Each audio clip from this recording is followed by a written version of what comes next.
Charan! Hello everybody! Hello everyone! Ayan. Magigisa naman tayo ngasoy ng sinigang sa miso. Meron tayong miso mga kasoy. Yan ang sinigang sa miso yan. Gamitin natin pang asin. Pwede rin kayong gumamit na sampalok. Sampalok. Wow. Miso. Maglalagay na tayo ng bawang.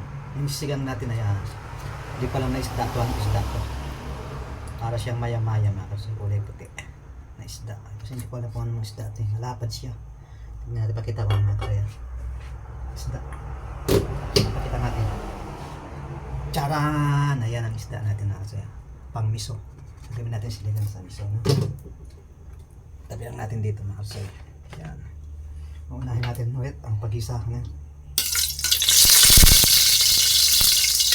So tayo rin ang bayan.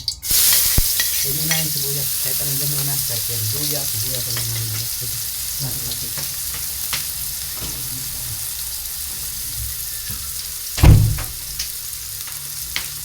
Nagkado ko lang ito sa mga nakakamilig po yung sinilaan natin na yung parang ito. Ang ginisa natin na aming tawag ng title namin. Sibuyas, pangalawa. Una, bawang. Huwag natin yung sibuyas. Sibuyas. Huwag natin ang kamatis sa mga kamatis.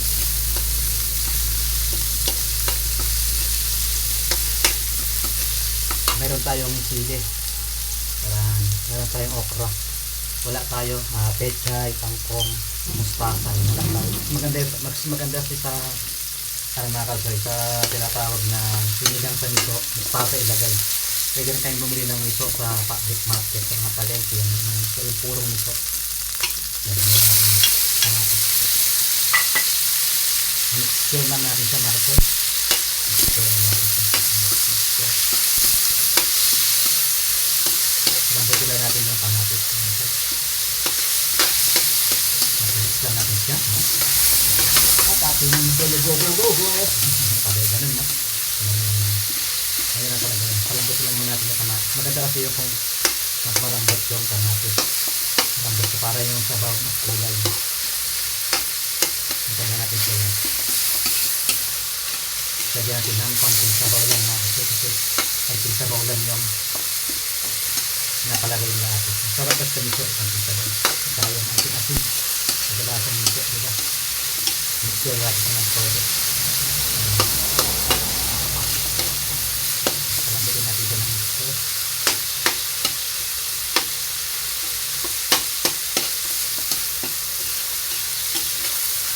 Tapos ilagay natin ng isda nga. Pakulong na natin itong sabaw na.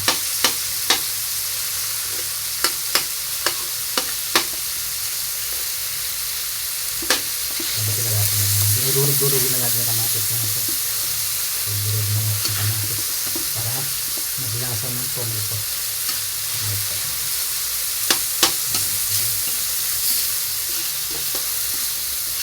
Natin sinigang sa ito. Natin ng konting sabaw na ito. Pati sa baso. Konting sabaw.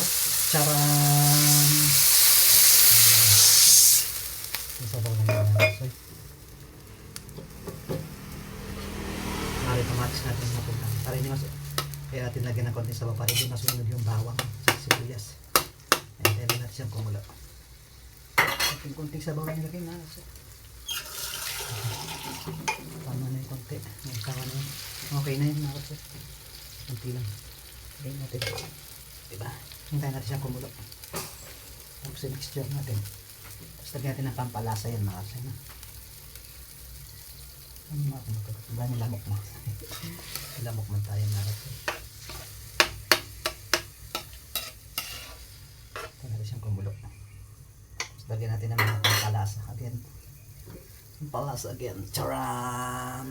Patis. Lagyan na konti na lang gamit natin patis na. Kaya konti na rin siya. Ito itong ating seasoning sauce original na yan. Nor ang gamit natin. Itong patis gamit ko ay patis Lorraine. Lorraine. Meron naman mga iba-ibang uring patis na hasa. Pwede kayong gumamit. Maraming mabibili patis sa mga supermarket. Para seasoning, ilagay natin mga kasoy. Tansyahan na lang yan mga kasoy. Tansyahan na lang talaga yan. Tapos yan. Tapos, dalan na natin. Para sure na masarap. Sunod natin yung sili mga kasoy. Yan. Malahaba na sili natin mga kasoy. Tapos sunod natin yung okra. Yan. Wala lang natin mga kasoy. Yung talagang mustasa, pechay. Yan. Kangkong. Pwede kayo gumamit ng kangkong. Sabay-sabay na lang natin talaga yung mga kasoy. Itong isda. Ayan. Tinatawag ng isda. Sigang sa miso ng isda mga kasoy.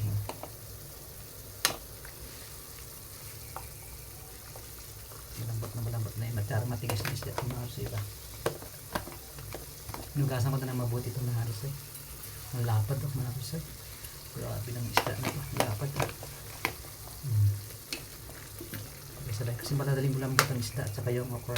Sinabay na natin mga kasoy. Ang dami mga kasoy. Punong-puno ang kawali. Mabuti yung ginis ako dun sa malaki.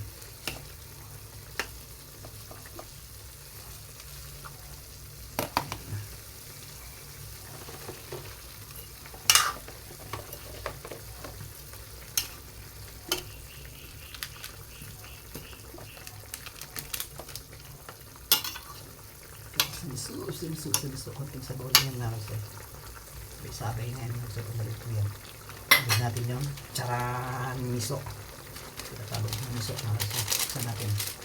Ubusin na natin yan mga kasoy. Miso. Kapag kinulang, gagdalan pa rin natin yan. Ubod na natin yan. Ubusin na natin. Para damang-dama ang kasi maliit lang yan siya mga kasoy. Maliit lang na miso. Kaya gusto natin. Takpan natin yan mga kasoy. Capture minutes. Pwede naman siya prituhin muna ito mga kasoy. Pwede siya prituhin. Pero ako dito na pinirito. Binisa na lang natin. Pwede siya mga kasoy. Panapit-tapit. Yung maliit. Panapit-tapit. Para tayo malaki-laki kung pinapit mga kasoy.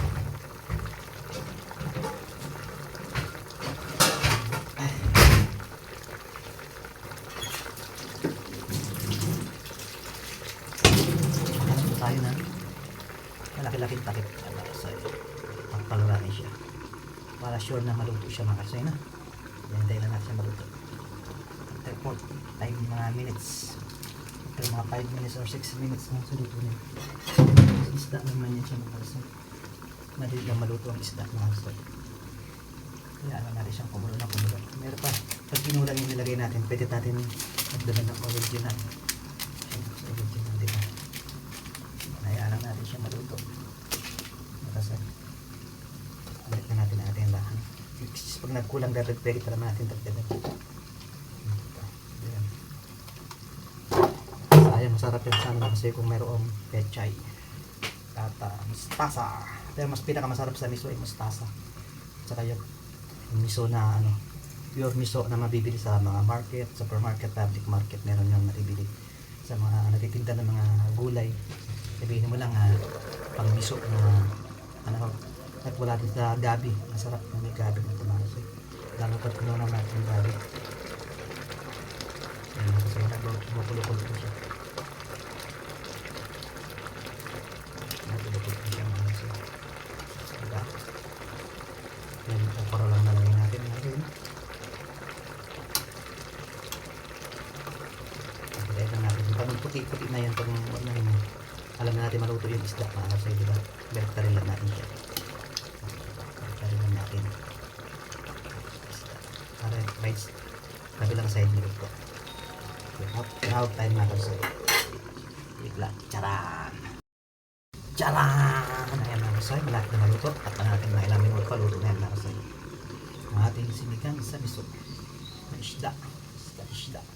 Pero kung anong isda to. Ayan mga kasi. Pinapalambot na lang natin yung okra. Ang sili.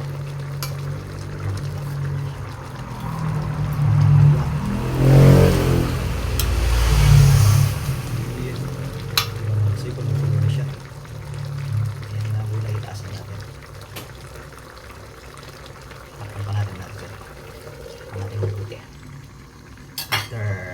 minutes, okay na yun mga kasay. 2 minutes sa ganyan. Hintayin natin siyang boil na mag-boil ng gusto. Hanggang sa pumuti na yung mata ng isda mga kasay. Pag pumuti na yung mata ng isda, at yun sure na luto na yan. Ayan kasi hindi pa siya pumuti na. So, hintayin pa natin siya kumulo na kumulo. Kasi konting sabaw lang yan nilagay natin. Madali na lang yan mga kasay. Tcharan! Mga kasay, maraming salamat sa umabot ng mundo ng ating vlog. Thank you for watching and ingat po tayo lahat. Bye bye! Tcharan! Ching!